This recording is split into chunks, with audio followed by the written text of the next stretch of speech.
Добър вечер на всички! Добре дошли на второто издание на Small Talk by Bike Center. Извиняйте.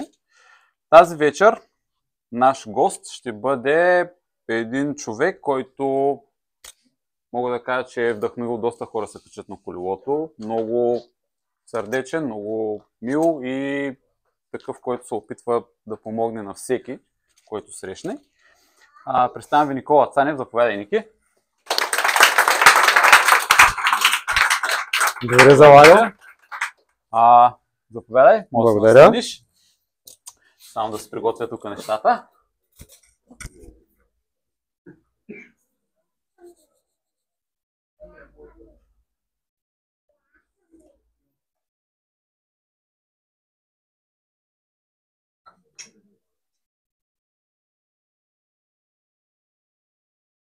Така, готов съм.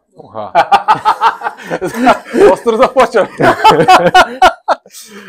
Искам да те помоля да се представиш кратко, откъде си, каква възраст си, как се състезаваш и да. Ясно. Добър вечер на всички първо. Много се радвам и аз, че сте събрали толкова много хора. Никола Цанев на 41 години. Изключително щастливо женен. Срещнах една невероятна жена преди почти 20 години. И си направихме две много готини деца. От град Попово съм, област Търговище, родом от там, с което изключително много се гордея. И карам колело активно от 2013, 1 юни точно за първи път почнах да карам. Шосеен велосипед, никакви други не съм карал, пробвал съм, но не ми харесва. Не ти харесва? Не. Добре. Абсолютно. Аз много за кратко ще кажа как се запознах с тебе на едно сутрешно каране тук с групата, която излиза в 6:15 всеки вторник и четвъртък на Паркмарт. Дойде по случайност и като видях, само като видях прасеца, така хубаво изфибрен и викам, това момче не може да е случайно тук.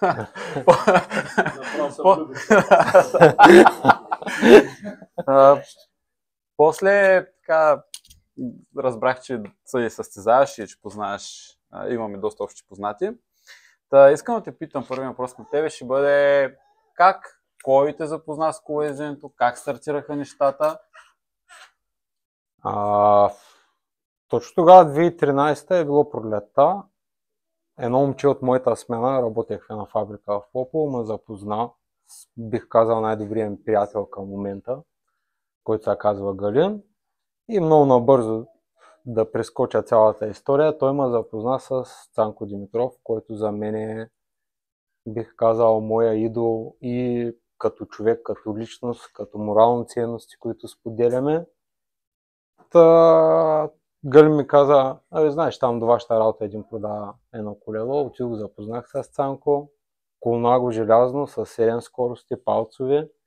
Дали ме го, пробвах го 3 дена, вика, ако ти хареса го купуваш, и на 1 юни отидох и му го платих 300 лева. Колнагото още и вкъщи, между другото, и най-вероятно няма да бъде продадено никога. И така започна историята, благодарение на него, всичко започна с него и до ден днешен. Изключително голям приятел, за съжаление много рядко се виждаме към днешен ден, но защото сме в различни градове. Да. Няма как, но пък се видите, това си е ценно. Да. Така. Помниш ли си първата тренировка? Първата тренировка, първият ден, в който излезна с колелото, като се качи, как се чувстваше, какво беше, гадно ли беше, хубаво ли беше? Сега, пак набързо, родното ми село е Славяново, на 9 км от Попово, с двама приятели да ходим да хапнем сандвич при баба. Значи до там 9 км до къщата и обратно сме спирали около 35 пъти заради мене, защото просто не можех, нали? Най-готиното беше, че навръщане е само надолу и там спиранията бяха доста по-малко, че това ми е първото каране. Тъй като ти ми даде доста голям обем от снимки и си ги беше намерил така положение много хубаво, това има ли нещо? Оцелил ли съм? Това е доста след това. Смисъл, не е доста, 3-4 месеца. 5. Добре, значи долу-горе съм целият период. Може би. Радвам се. Имаш ли в колезенето любима дисциплина? Тежки състезания, колкото по-дълго, колкото повече изкачване, колкото е по-дълго, толкова ми е по-добре. Ако мога така да се изразя за любима дисциплина, сега мечтата ми е да пробвам да участвам в някое многоетапно аматьорско. Tour of the Alps, 7 дена са. Те са 2-3, другото е Ла Мармот, също доста известно, като средно са около 1000 км с 30 000 метра денивелация. Те са под различни формати, нали, но... Да, това е много като... Добре. Ти състезаваш в аматьорска дисциплина? Да, единствено искам. Не си бил професионалист? Не. Не си бил състезател дете? Не. Така. Имал съм възможност, но съм отказал, защото смятам, че всеки човек трябва да знае място. Добре, това няма нищо лошо. Да, нали? Не стават колездачи, други стават футболисти. Абсолютно. Но сега състезаваш на 41 години. 41. Кое ти е най-трудното нещо като състезател?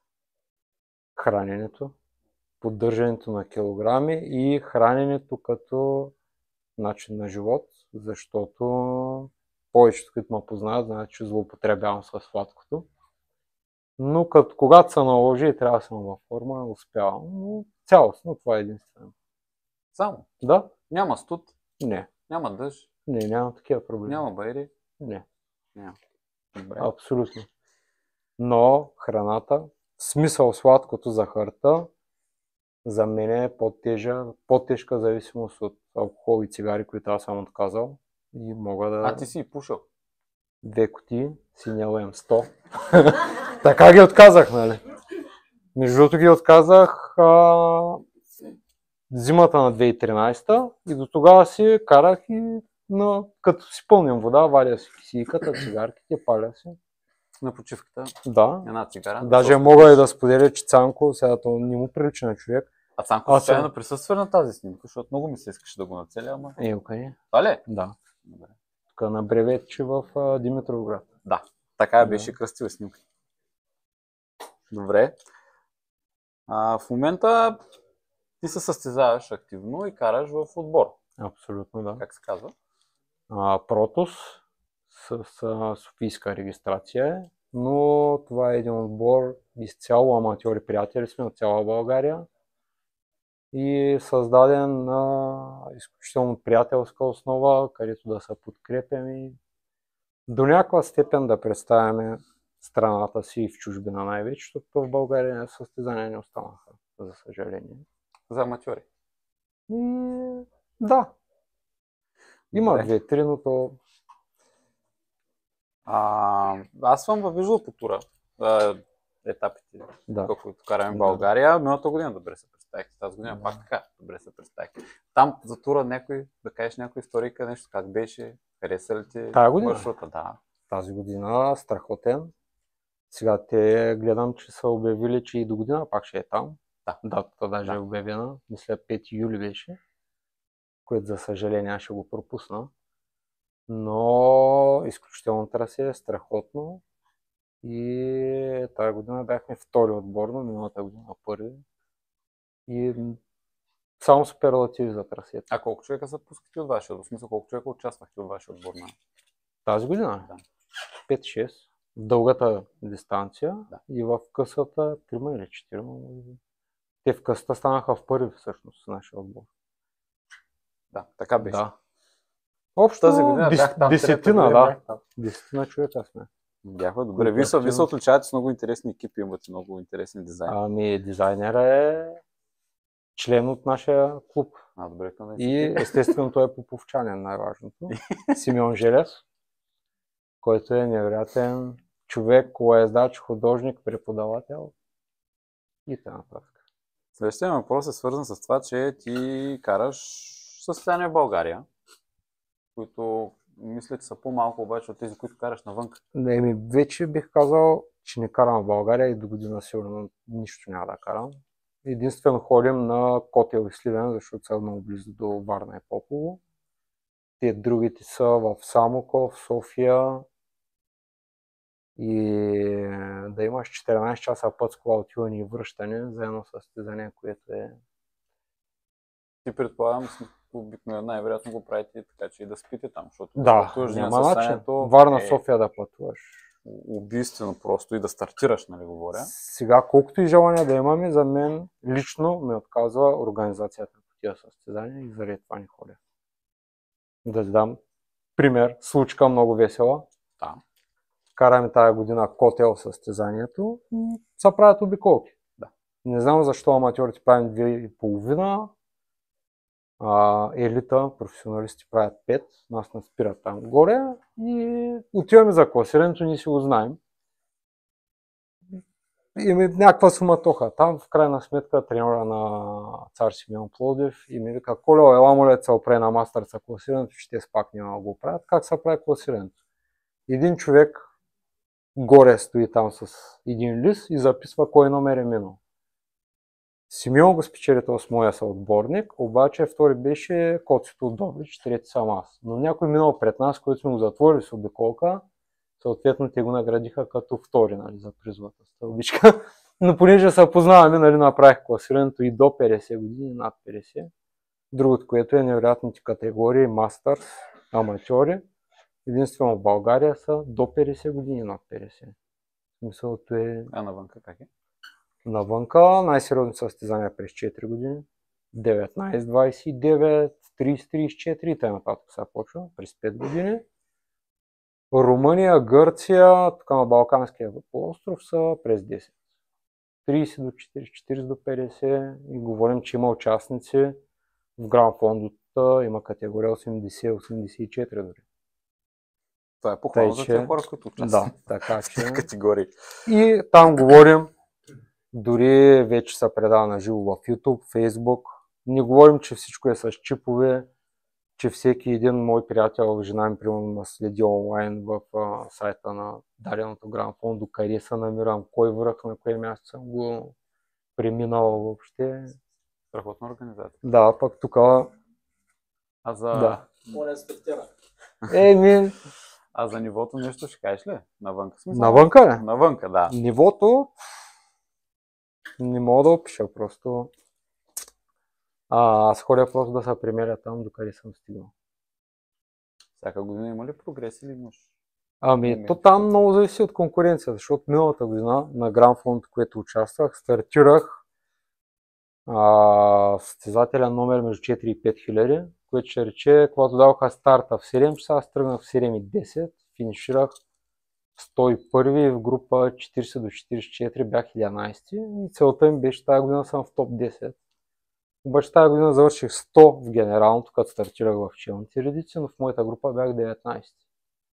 Така че явно зависи и от участниците. Конкуренцията е убийствена, може би. Първия в моята група, който е преподавател в един университет в Милано, защото се познаваме, може да се каже, не на 41 години също, мой набор.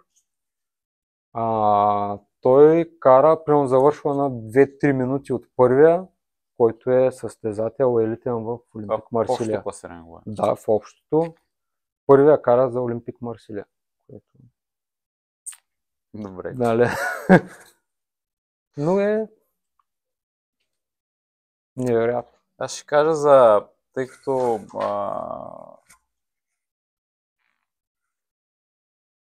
Ще кажа някои класирания, които си имал за миналия сезон.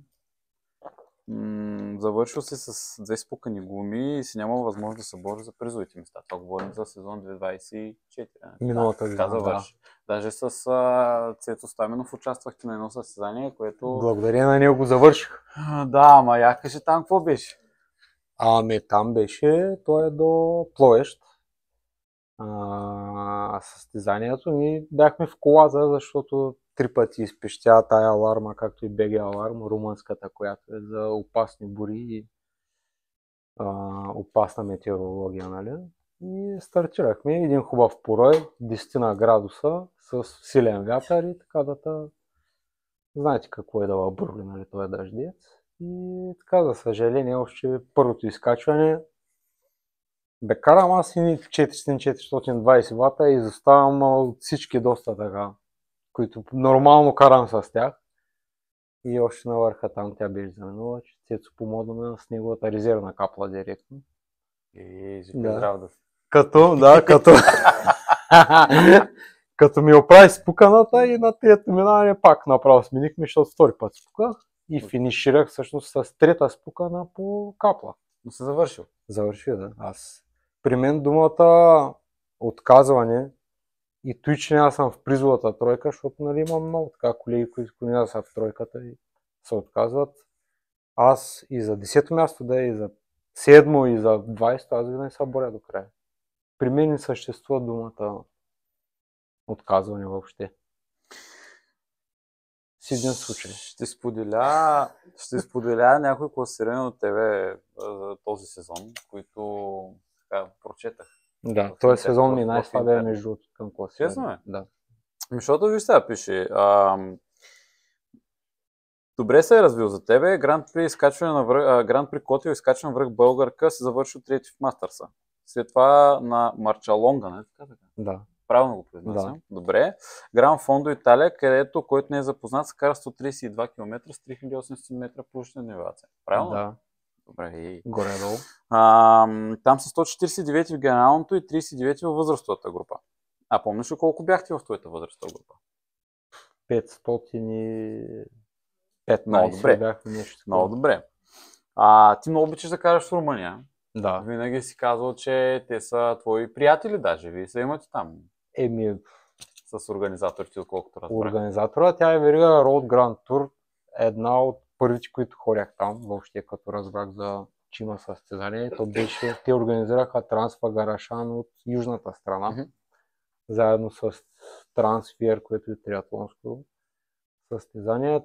Техния председател, организатор, той беше и председател на Румънската колездачна федерация или съюз, както и да се нарича там. С него сме големи приятели и той изключително много се радва, че ходим все повече българи, което нескромно да звучи благодарение на мен, нали, понеже ги насърчавам, агитирам, кой както иска да го. Това е много ясно. Участваш в Трансфагарашан Челендж, което аз също искам да карам някой ден. Като се класира от трети в генералното и първа възраст в групата с година, не така? Тая година, да. Да, това благодарение на мечките ли беше? Не знам. Защото чувам, че има много страшни мечки. Там Има? Като нищо да са тът. Не се ли показва докато караш? За първи път, като отидох благодарение на моя голям приятел Пецата Дашев. И предния ден, така се каже, като се вработвахме и ни коли свираха там и викаха от колата Урсус, викам на Пецата, да обръщаме тук и той вика, какво викат? Викам, имам мечки някъде по това, защото съм работил половин година в Румъния, викам да обръщаме. И от нея страна, където и състезанието за щастие няма много, но от нашата южната страна е пълно. Последното състезание, което се участвал в The Wall, за канал стената, което искам да покажа, е това нещо. Да. Малка част от него. Най-хубавата част. На мен много ми хареса и си трети във възрастовата и 29 в генералното ти класиране. Да. Имах премеждия тази година. Защо? Сега, колкото и да е перфектна организацията, един дядо на спускането реши, че трябва да си изкара колата от гаража и да се я паркира там от циментово пред тях. Малко ни съобрази явно, че има състезание и едно румънче спря в него. Аз спрях преди страничната врата и сега то не е оправдание. Нищо не ми е имало. Загубил си малко време. Не, те ме изчакаха между които също бяха първи и втори в моята възрастова група. Те си ме изчакаха цялата група и си продължихме до края. Я кажи, както казвате, изчакаха ти на едното Гран Фондо, мисля, че ми спомена. Като си карал с италианците, са наричали, казва си, Никола, ти си нашата моторетка. Да, моторончино е на италиански.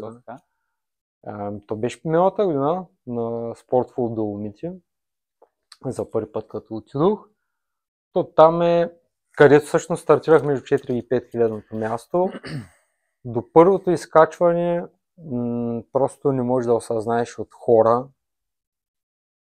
То е неописуемо, трябва да го изпиташ. Как задминаваш хора, хващаш с някакви групички. Аз имах един план да карам всички изкачвания, да го кажем на Sweet Spot, но първото не можех, просто защото толкова много хора няма място по Байрам да ги задминаваш поред пътя. И на второто вече след спускането се събрахме с 6 италианеца, които карахме до края. И аз си карах моите си ватове, те заедно с мене, се разбрахме. Ти караш пред на изкачванията, ние те чакаме на спусканията и така до финала, до последното, там където вече е статуята на Тулио Кампаньоло, между другото на превала е. И там се разбрахме, питаха какво ще правим, викам тук вече, кой колкото може. Но единия изостана една минута, в смисъл всички ги изтърсих, те да се каже. Много добре бях. И там между последните 3 км са с 10-11 среден наклон. След 200 като си карал, на 190 км е това, 35 градуса. И го изчаках на спускането и си финиширахме двамата заедно, хванахте за ръце. И тая година на Марча Лонга спахме в неговия апартамент. До такива приятелства водят на тия състезания. То не е само състезание, да. Коезенето като цяло води до... Мога да не се състезаш, може да се срещнете на пътя. Човешките отношения на първо място. Разбира се, да. Обаче, кое те води там? Колелото. Аз винаги съм го казал това, че има ли колело? Най-красивия спорт. Факт. Кое е най-запомнящо състезание? Изцяло. Като победи или като... Не, може да е със случка, може да е положителна, негативна. Най-запомнящо състезание. Как кажеш, бе, най-запомнящо състезание. Кое така ти измисля в главата? Три. Добре. 3 са. Най-тежкото е това Гран Фондо Марча Лонга тая година. Разбрах какво е по телевизията, като кажат надморската височина, доколко води. Защото Трансфагарашан е на 2050 метра някъде, но то е еднократно. Ти финишираш там. Марча Лонга, 4 скачвания, всички са между 200 и 2200. За първи път, на четвъртото го качих за 32 минути, направих си ватовете, които исках, но поне, нямам много спомен, но поне 15 минути в това изкачване. Последните исках да сляза от колелото, от надморската височина, толкова и че бях изтощен. Това е най-тежкото, на което съм участвал и те там са качваш, спускаш, няма възстановяване. Грам. Можеш ли да кажеш, докато подреждахме днес купите с тебе, ти тук така дълго си ги организира, защото Никола има много купи, обаче донесахме само най-значимите за него и да покажеш коя ти е от всичките, откъде и защо.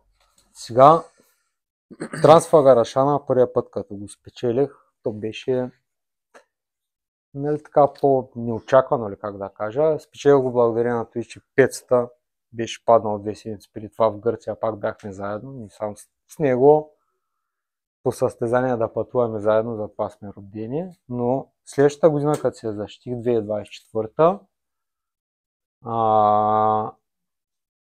тогава пак втори стана същия румънец, който стана и предната година. Имахме дори оговорка с него да караме заедно, да атакуваме и така нататък, но той още в началото на трудната част почна да изостава.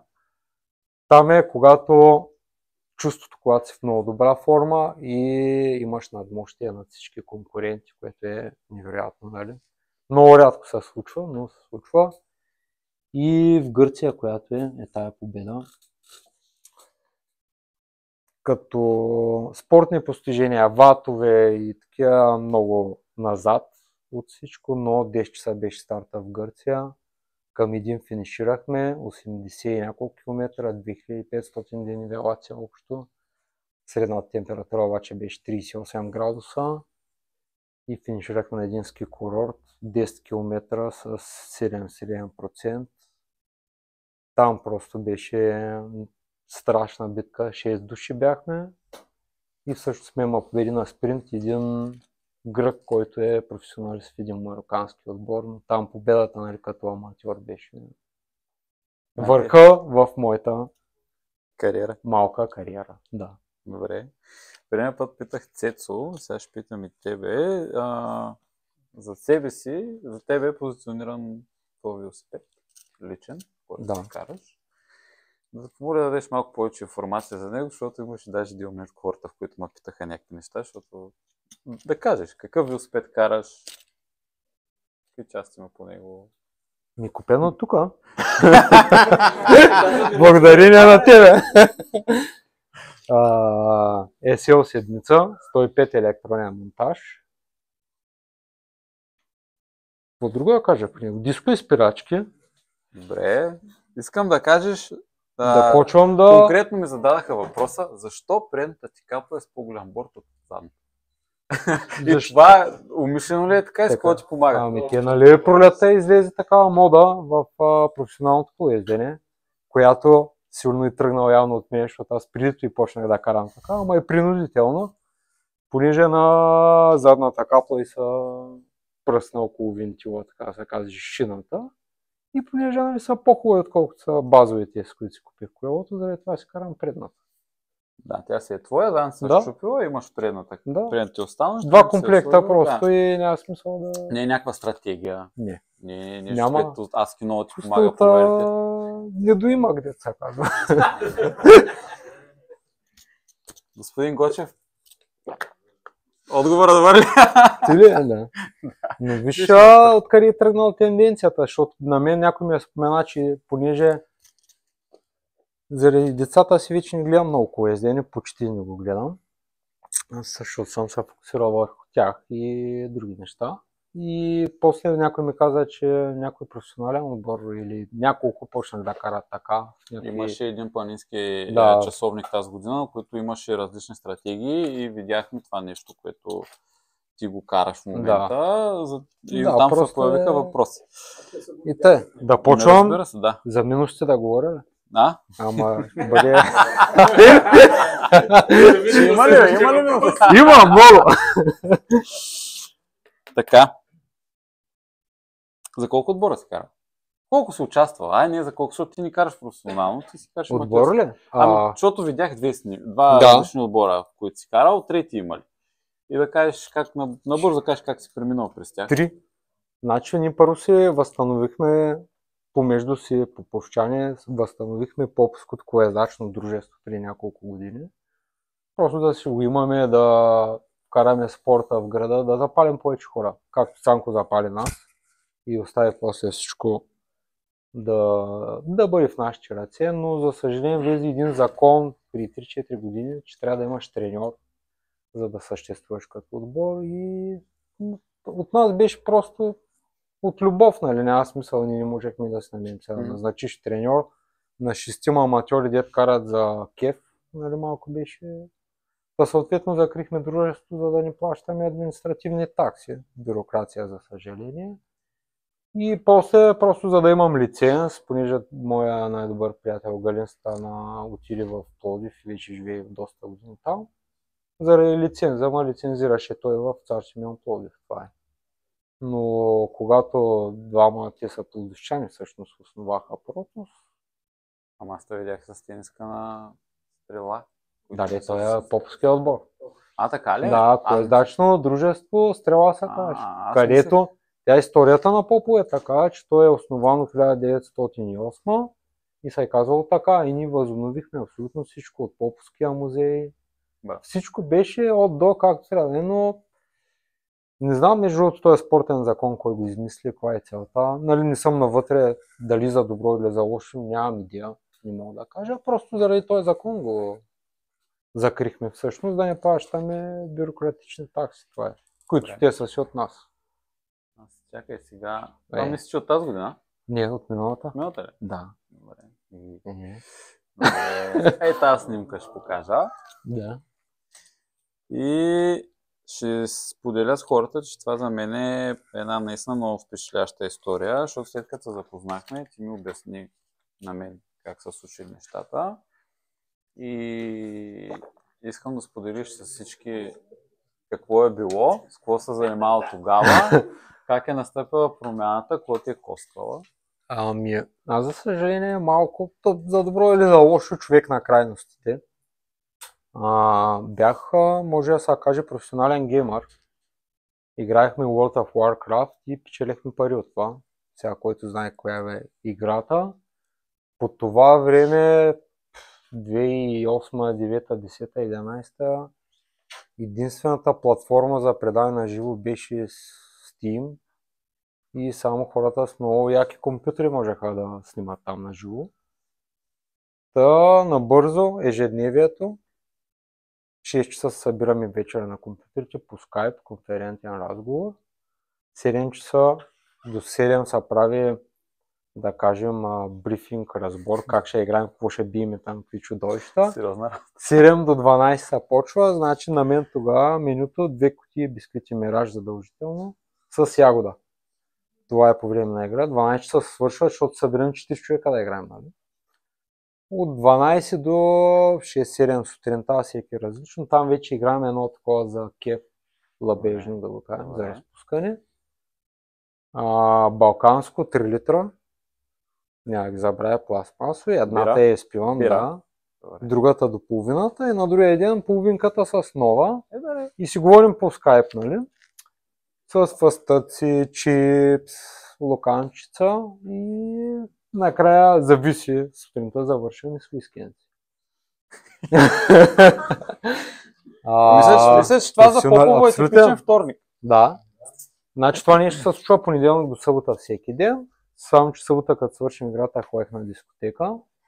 И всеки ден 2 кутии Синел М100.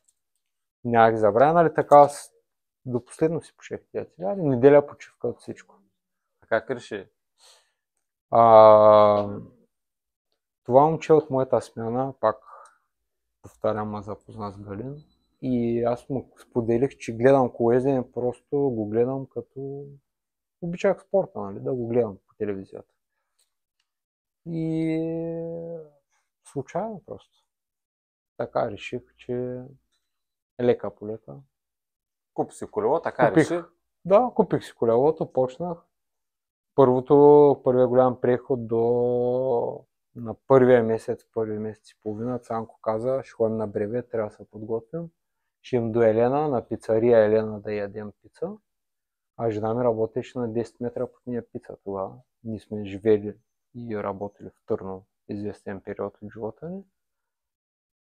Та реших, ще карам, нали, колело, ходихме с жена ми до един колезачен магазин Търново, шпайкове, един клин. Обаче с Цанко до Арбана си, аз 100 метра и слязах. Направо ми стана лошо. Още 100 метра са бух шпайковица догоре, пеша го качих. Ядохме пицата и му викам, измисли някъде другаде да се приберем до Попов, защото тук няма стане. И последните 22 км съм се прибирал 2 часа. 1 час под душа седнал, защото не мога да стана. И лека по лека почнах да се интересувам, намерих един български форум и после се запознах с Митко от Свиленград, където от него той ме запали да отидем в Тасос на първото състезание, а там реших, че ще се състезавам.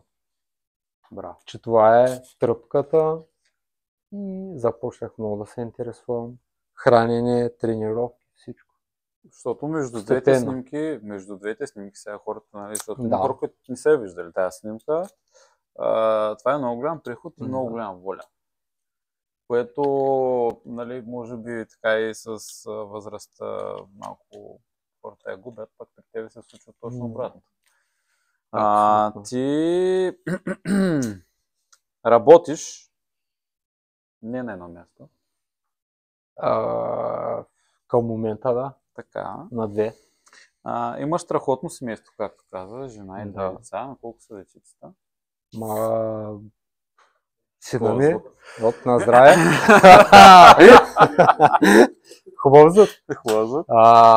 Сина ми, големия Симеон, на 6 години стана при 2 седмици, малката Мира. Добре. На 4 до година. Караш колело. И то, когато си активен в активния сезон, не малко, доколкото знам аз. Не си чак като господин Стаменов, който къде е да дигне ръка, че не го виждам. Той е направо, никой не може да стигна километрите. В клуба в Страва ти на километри си най-отгоре. Винаги. Добре, извинете. Значи средностатистически, понеже е целенасочено се подготвя, 3 седмици карам по 16 до 22 часа, една седмица карам 10 часа. като почна да се подготвя. Добре. И ходиш по състезания. Не Да, така. да. И ти доста често ходиш със семейството си. Даже не винаги, но доста често ходиш, май. Румъния, когато е Трансфагарашан, плюс едното Гран Фондо в Италия, по 7-10 дена сме заедно. Добре. Като сложиш всичко това нещо, което избрихме до момента, как го балансираш? Смисъл, как успяваш с всичко? Смисъл? Всичко е организация на времето. Трябва да си много дисциплиниран във всичко да не губиш време в глупости и да си организирал всичко минимум от предния ден. Това говоря за ежедневието. На мен, понеже хората ме питат как се оправя с времето, съвсем малък пример. Кафеварката съм си я приготвил вечерта за сутринта, закуската ми е готова, ако ще закусам, зависи тренировката, деня, работата, как ще е. Раниците им за детската градина са подготвени от предния ден, за плуването му от предния ден. Такива последния момент въобще не съществуват при мен. Браво. Всичко е планирано отдавна. Единственото, което разваля плановете, ако се разболеят. Друго. Което не е Да. така. Освен състезател, баща... Няма да казвам каква е професията.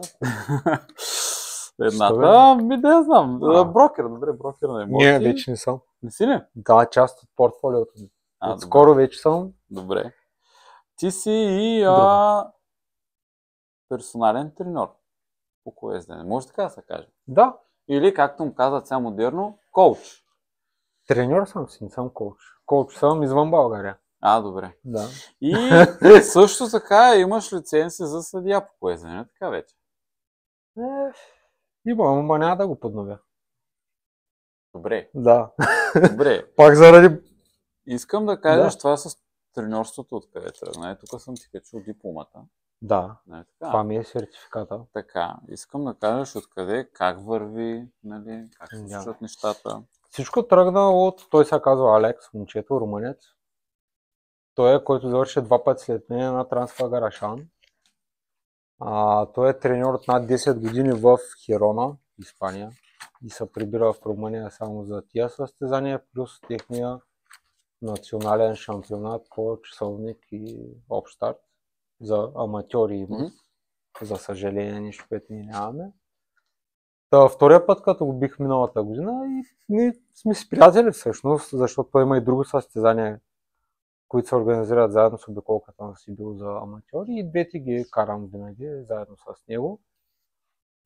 Той ми каза, нали аз съм на 31, вика ти си на 40 миналата година, нали бях на 40, вика гледай какво направиш тук, защо не вземеш, каза да се запишеш, нали аз ще ти помогна, вика да се занимавам с това нещо от 10 години, вика имаш потенциално, защо не почнеш? Аз просто даже не съм се замислял до тогава и да кажем той ми е дал нещо подобно на Affiliate Link към тая академия американска. В смисъл имах намаление чрез него, той ми помогна, нали, как да се запиша всичко.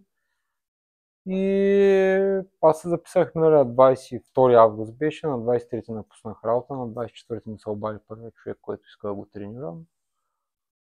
Курса ми отне към... Той е онлайн. Зависи колко си старателен, на мен ми отне 3 месеца. Изпита е 6 часа. Всеки може да влезе, нали, да го погледне за какво става въпрос. Аз между другото бях много така сербеж, че съм много подготвен и изпита ще го взема бързо и лесно. Отнеме 5 часа и 40 минути и там принципа е като нашите шофьорски книжки. Ако те скъсат, втория път не се явяваш безплатно. Или то за кормуването беше май в България. Да. Втория път си плащаш пак и не хубави парички. И така, успях. Много е за него. Целият курс е от скелет на система на човека до как да си направиш бизнес план, маркетинг и всякакви видове документи за... Добре.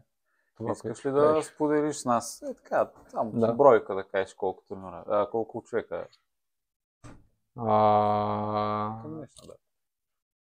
Те са варират между 7 и 11. България и чужбина. И чужбина? Да. Добре. И страни мога да спомена, аз нямам... Не, те... Да. Добре, като такъв треньор, много прости 3 съвета, може и 5. Ако решиш за Като треньор или като поездаш? по-добри тренировки към хората, да им кажеш така. 3 съвета да им дадеш, как могат да си подобрят те нивото. Кратки, точни и ясни. Затова казвам 3, може да не са 5. Той един... Добре.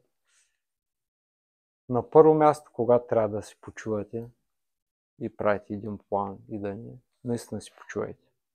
Тия recovery rights, които си ги кръщават хората и си когато наистина си почувайте. Когато трябва да натискате, натискайте и винаги се дозирайте усилието, когато правите една такава тренировка. Най-важният за мен е да се наслаждавате. За мен, примерно, като личност, най-голяма наслада в колезенето изпитвам по време на процеса на изграждане на моята форма и въобще докато се подготвям като план до едно състезание. Четвърти съвет ще има, хранете се винаги по време на тренировки, защото много хора въобще не се хранят, което е супер грешно, нали? И пети съвет. Нека да направим 5 за щастие. Давай, нека да са 5. 5 за щастие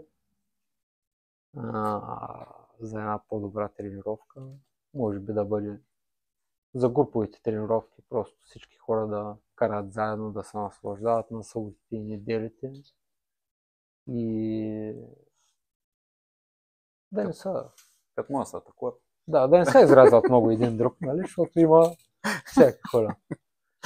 Добре, за тази снимка искам да ми кажеш нещо, защото там, че го знаем кое е. Да. Да споделиш нещо за нея. Имаме. Защото не се вижда хубаво на камера, само ще кажа, това е Питър Саган и някъде се това беше на Спортфул Домите тая година. Те с Дани Ос и Пауло Бетини са част от Спортфул, всъщност, където те са спонсори, те почти винаги участват. Саган, за съжаление, не ги завършва вече, защото няма желание човека. Имаше такова кофи райд предния ден. Точно така го бяха кръстили, социално каране с него, като беше на 10 на километра от селцето беше сбирката. И аз, понеже съм много така, как да кажа, не съм нахален, но проницателен, да кажем, и говоря италиански. Им казах на останалите момчета, двама от тях ги тренирам, то не е тайна, третия и петста, най-добрият аматьор в България, пак и много голям мой приятел. Отидохме на кафето първи и само им казах, вие дебнете откъде ще дойде, останалата работа ще я свърша аз. И те само викат, идва, отидох към сеньор Саган. Ние сме една група мъничка от България, може да си направим една снимка, нали? После ние се снимахме общата снимка, викам, извиняйте за нахалството, но ще може ли по-отделно да си направим снимка, нали? И съответно бяхме единствените, които успяха. Да, и така, с него. Така е историята. Цялата снимка я минахме вече, искам една, имаше, която не знам дали съм насложил, само да те дам. Не. После ще ги пусна съвърта. Да, ама имаш снимка и с Крис Фрум. Да, аз между другото може да не съм я тук е просто не съм я сложил, да, защото си карам по сценария. За Крис Фрум нещо да кажеш? Крис Фрум и миналата година беше част от обиколката на Сибил и тази. Извеждач на спринтьорите, на техния спринтьор и миналата е тая година. Миналата година ние участваме всъщност, те правят за аматьорите, нали, част от техните етапи. Това беше от спускането на Трансфа Рашан. Когато те започват да се качват, ние вече се спускаме, нас са наградили, но не успяваме да се спуснем додолу до колите си. Та нас спряха, изгледахме ги всичко. Когато минат и последните, нас не пускат вече да се пускаме надолу, нали? И с раниците с всичко, бяхме с Миро от Търново. Те си оставят кемпери, автобуси, кой с каквото е всеки отбор, в такива отбивки по изкачването. И ние се спускаме. И след 10-15 минути, може би, те са си завършили и се спускат и Фрум минава покрай нас. И на следващия завой, так му спира от техния автобус, вика, Миро, спирай тук, викам, ще се снимаме. Той казва, сеньор Фрум. Вика, ще видиш. Не, там нямаше. Той беше Сега аз ги разбирам хората, професионалисти, беше ми досадно. Беше вече вътре в автобуса и направо го извадих така на стъпалцата. Към Миро, снимай се първо. Викам, извинявам се, нали? Просто сме от България, невероятни фенове сме. А от България, към да. Явно не беше чувал за... че може да има фенове от там. И се снимахме двамата доста така набързо. Викам, пожелавам ти приятно пенсиониране, се наслаждане на децата си. Той тогава се очуди доста за пожеланието. Викам, никой не ми пожела такова нещо. Викам, може би няма много така бащи сред вас, кой е дачите, викам, не знам що. Така не беше срещата с него. И на следващия ден пък, на другия етап, на подписите. Викам, здравейте, здравейте, но там по-малко, само Миро успя повече там да си. Трябва да го поканеш да кара биклемето, къде сте срати. Имаш едно занимание ти странично. Ти имаш много, да, ама аз ще кажа само за едно. Вече съм ги. Не, става въпрос за едно нещо, което направихте в Попово, после с Жорка Телчев направихте едно събитие. Може да споделиш малко. Да го популяризираме, да може. На следващото да дойдат повече хора, защото на Попово беше фотографите, за което много ти благодаря. Винаги. Идеята тръгна от едно момче, с което сме израснали заедно в Попово. Той няма нищо общо с колоезденето. Просто така ми подхвърли на мен и на още един приятел, който се занимава с маунтин байкове в Попово, и оттам тръгна идеята да предадем всичко това, да запалим колкото се може повече хора с колоездене. Първо беше в Попово. Ние го кръстихме... Забравих как го кръстихме. Напрежението ме обхвана, че го бърках с варненското. Велосипедия го кръстихме. Точно така беше, да. Заедно тримата измислихме това име. В Попово го кръстихме безопасно на колела. Жорката Йовчев и апелативния окръжния съд препирнаха тая моя идея. Като аз тук мога и да заявя, че всичко е насочено да това, което правим ние с колоездене, да го предадем на децата, да запалим колкото са може повече хора. Може и да не е към колоезденето. Може примерно да почнат да плуват, да станат триатлонисти, нали.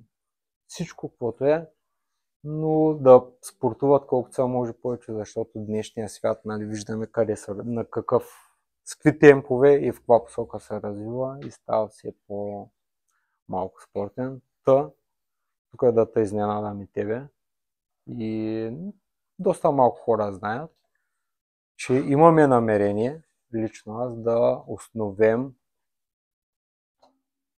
много дългосрочен план школа, академия или клуб за деца, подрастващи и за възрастни, абсолютно като нас, във Варна, тъй като е третия по-голям град в Варна, за съжаление, в България, който обаче за съжаление няма, кажи ли, че няма вече колоездене, няма клуб, доста са занемарени нещата. Аз може да не съм варненец, но вече се чувствам такъв и съм втръгнал в такива посоки да стана. Такива са ни намеренията. Аз искам изцяло всичко да стане по европейски шаблони, да няма нищо общо с начина, по който се правят нещата в България. Знам, че ни отнеме много години, много време, много усилия, но аз съм доста така упорит, постоянен и твърдоглав и постепенно се случат нещата. Но ще се радвам да го видя това. Защото... Ти ще бъдеш част от него, между. Ти не го знаеш сега, нали? Но предупреждавам, само предупреждавам да знаеш, че аз съм част от един друг отбор. Само да кажа, в школа мога да помагам, обаче ние сме кака по море. Така, последен въпрос. Задавам и приключваме с интервюто. Много кратко е. Ще поканя пак, ако имаш, ще говорим още. Какво би посъветвал един човек, който ти видиш на колелото, намираш в твоята ситуация? Сега прохожда, сега се качва на колелото, купил си такова стара реликва колонога се е купил, сега е решил да ходи на Арбана с приятела си 22 км. Ти го виждаш, що му е тежко. Ти какво би отишъл да го посъветва? Така един съвет да му дадеш като човек, който е минал през това, като колездач, към един, който сега започва на твоите години? Да бъде, никога да не се отказва на първо място. И на второ, да не търси мотивацията. Тя е постоянно с нас. Въпрос на малки неща. Дисциплина, постоянство и тя ще дойде сама при тебе. Добре. Много благодаря за този отговор. И аз. Сега, време е за нашата томбола, която само... Добре, извинявай. Добре. Сега ще ти дам само... Извиняй. Жоре? Да.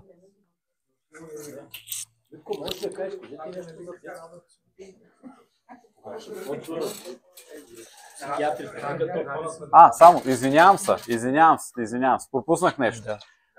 Който 2-3 бързи въпроса към Никола, ще си дам моят микрофон, някой ако има въпроси да му зададе, да го пита нещо, защото предния път много хубава дискусия се получи, ако някой иска нещо да го пита, сега е момент.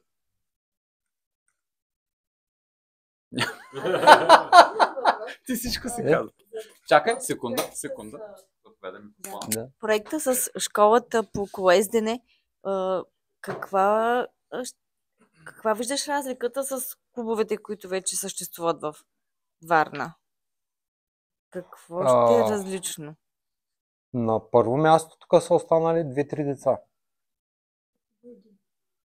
Клуба е един, нали? Останали са 2-3 деца. Аз не мисля, че има състезатели. После нямам нищо против, нали, но има една тренерска методика, която е още от комунизма. Сега аз гледам да съм в час с абсолютно всички иновации, с най-модерни методи на трениране и тем подобно, но аз също, нали, съм доста изоставам от световната, да кажем, тенденция, но гледам да съм в час с всичко.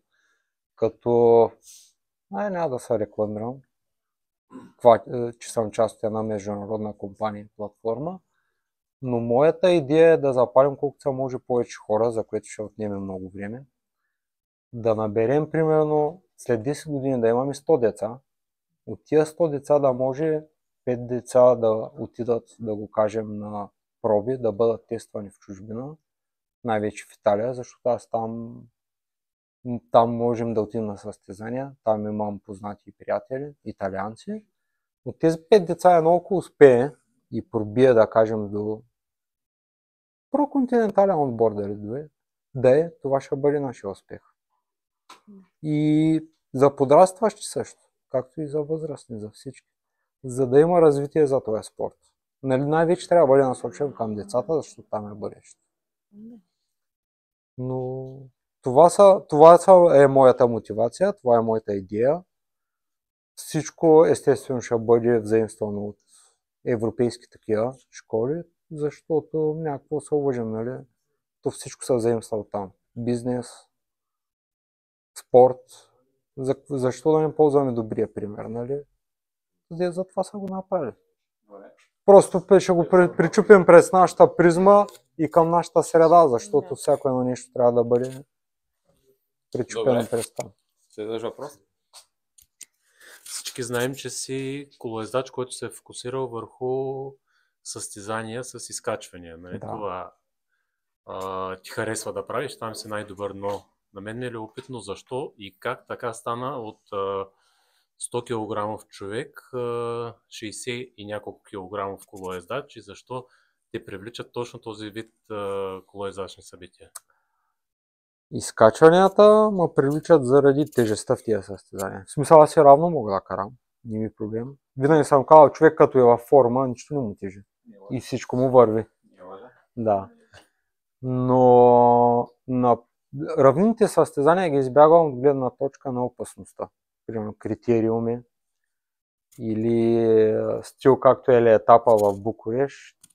Просто не участвам в тях от гледна точка, че сме работещи хора и възможността там да се случи нещо, нали, падане и тем подобно е доста по-голяма. Аз лично заради това не ходя на тях и не участвам в критериуми, защото просто трябва да изхранвам семейството. Не, че в другите няма тая опасност, нали, но е доста по-малка. И другото е, че пак казах, любимото ми е, за съжаление, малко мазохистично звучи, но колкото е по-тежко, с повече изкачване, толкова по-добре. Така си ги избрах. А как стигнах до 60 кг? Да отговарям или... Кратко. Да, кратко. Кратко.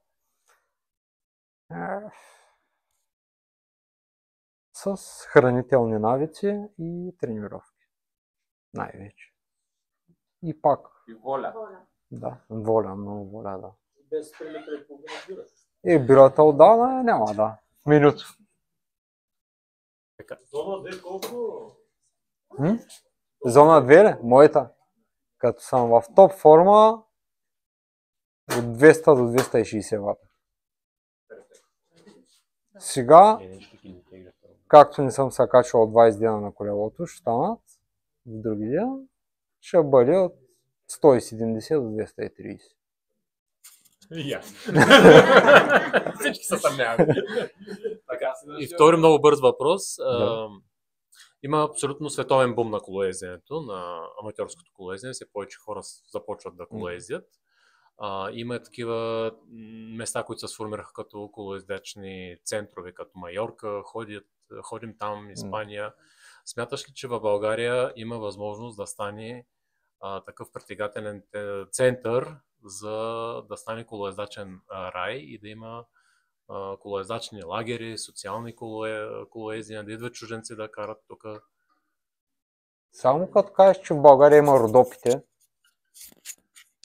и Стара планина, просто от бизнес гледна точка и от туристическа толкова малко се възползваме, че просто нямам думи, нали. Не подлежи на въпрос даже, че... Само да кажа, че ти първа предстои това да се развива, след като стартира обиколката на Италия, не откъде другаде, от Бургас, доколкото имам информация аз. За съжаление от там.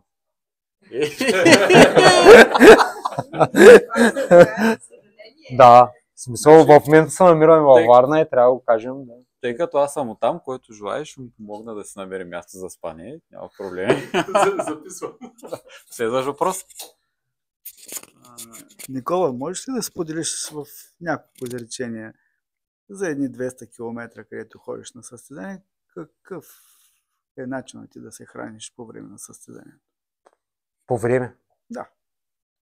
Значи аз целенасочено... Може и преди и след да споделиш няколко думи. Целенасочено, още от януари, като почнем да се подготвям за тях. Те винаги едното е 21 юни горе-долу, 20 юни, спорт в Доломити. Другото е, тази година ще е на 31 май, Марча Лунга. Първо започвам на тежките тренировки, така да се каже, да създам навик да консумирам 100-120 въглехидрат на час.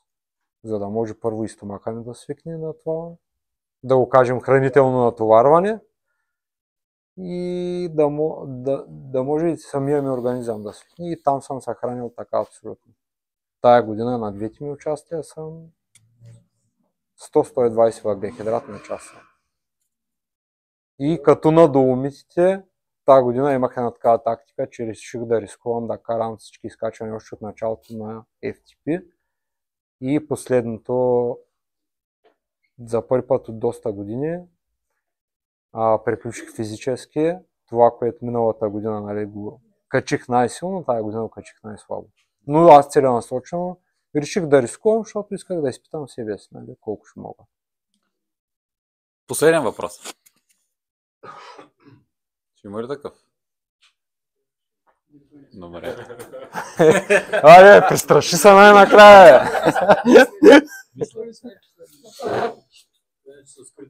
Да? Така, Ники, Да. според тебе, нали, като сертифициран треньор, откъде произлиза тази голяма разлика между нали, в нивото на българските колоездачи и в световните колоездачи? Нали, при малко бяхме на кафе, нали, с тебе и си говорихме как си карал с един 65 годишен колоездач нагоре по Бера. Така, ватове, няма нужда да споменаем, но според тебе, нали, както и юношите, нали, нивото на юношите в чужбина е изключително високо и нито един от нас, нали, колкото и да не така, нали, да колоездим, не може да кара дори и с тамошните, нали, деца. Просто, нали, според тебе на какво се дължи? На Тази- професионално или на аматьорско ниво? Ми, Или на двете? да, като да обобщиш просто, нали, винаги България така е изоставала в...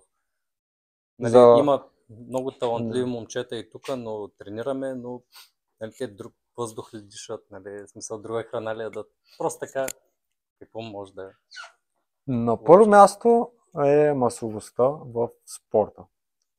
В смисъл, тук колко деца колоездачи има, дадена друга държава колко има.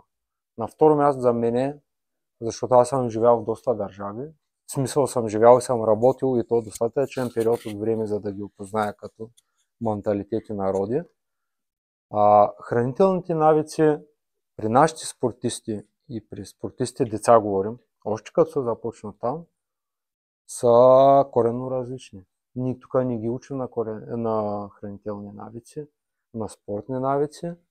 Не говоря само за поезиите, говорим за футбол, който е най-разпространение, волейбол, за бикалче, тук е под всякаква критика. За да имаш ти за да се възстановяваш и да имаш дълголетие в една кариера спортна, то започва от храненето и то е най-важното. Ти когато не го започнеш от детска възраст, няма как да се случат нещата по-нататък, което не е толкова голяма разлика, нали? Но това за мен е основното.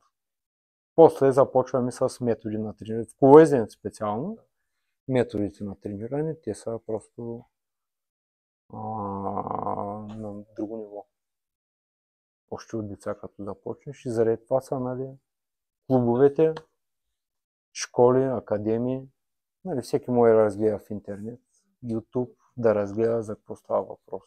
То не е тайна. При аматьорите разликата, повечето аматьори в чужбина, те са бивши спортисти. Сега едно е ти като станеш аматьор, който си бил примерно цял живот професионален колоездач, примерно. Друго е аз като съм станал аматьор, дето съм пушил цигари и съм поркал, нали, като за последно 10 години и тогава да станеш. То е също една разлика в... Не казвам сега, нали, това България и чужбина, че е някаква разлика. В смисъл всички технологии, хранения и така нататък, то го има навсякъде. Нали. Няма някаква голяма разлика, но специално в спорта аз това мога да... Той са моите наблюдения, където съм живял и съм работил. Много благодаря. Добре. Моля. Много благодаря. Тук ще приключим с въпросите.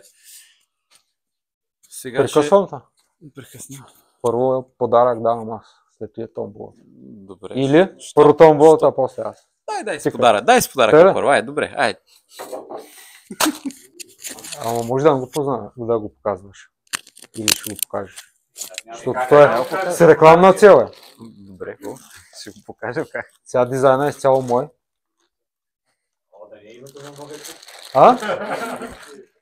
По-там. На следващия подкаст. Като на... Ето. И... Аз съм си я правил. Опа! Много благодаря. Аз се иска да говориш с нас. Не знам. Със ще ми за лятото. Добре. Ти ми за педалите да си ги взема. Добре. Така, сега ще дам да изтеглиш наградите от томбата, които този път са 3. Тъй като привлякахме нови участници така покрай нас и първия номер може да изтеглиш и ще кажем какво Чай да печели. не гледам, че ги гледах някой като си теги. Гледа ли ги? Един ли? На Цецо го пропусни. Тос.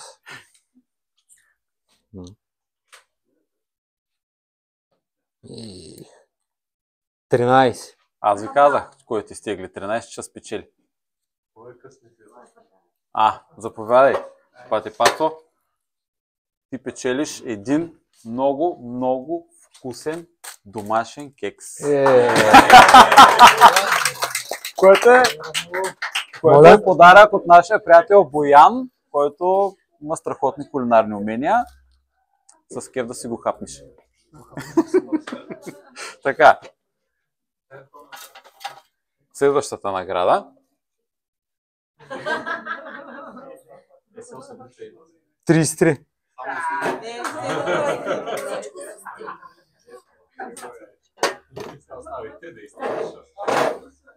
Така. Мариански? Сега да видя номер 6. На интерес има така. Значи се познаваме да няма. Добре. Така, ти печелиш един комплект, който с добавки, неща, които трябва за тренировки, които са предоставени от нашите приятели от аптека Гераниум, които се намират в съседство. Да, браво!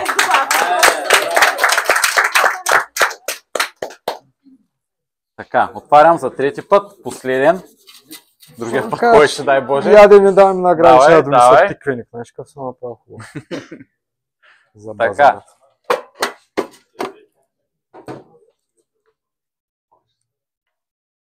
Их ти голямо напрежение. Какво? Не му я познаете номера какъв е.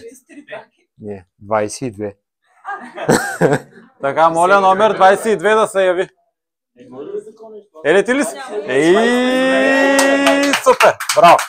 Ти получаваш ваучер от магазин Bike Center на стойност 70 лева, който...